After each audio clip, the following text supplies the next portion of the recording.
Hello everyone, welcome to my channel. In this video, we are going to solve a very beautiful quadratic equation, that is x square plus 4x plus 6 equals 0, and we have to find the value of x. So let's start with today's video solution.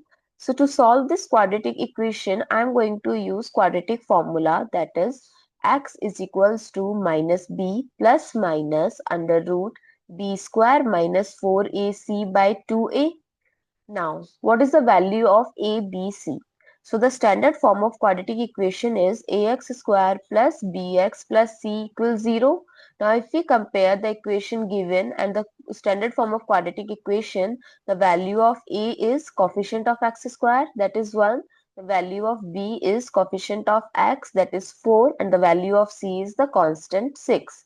Now, let's put all the values to calculate x. So, x is equals to minus 4 plus minus under root 4 square minus 4 times 1 times 6 by 2 times 1. So x is equals to minus 4 plus minus under root 4 square is 16 minus 4 times 6 is 24 by 2.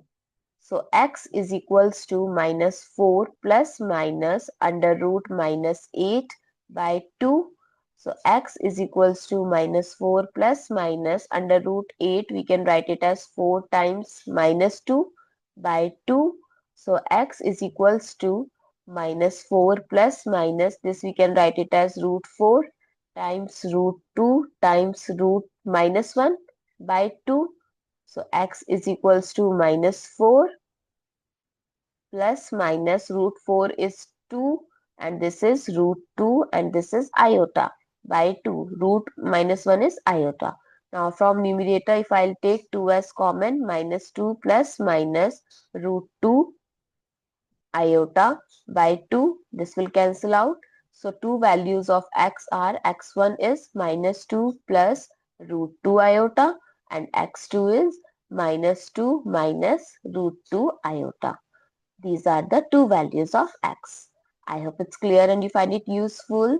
So don't forget to share your feedback through like, share, comment and subscribe to my channel. Thanks for watching. See you in the next video.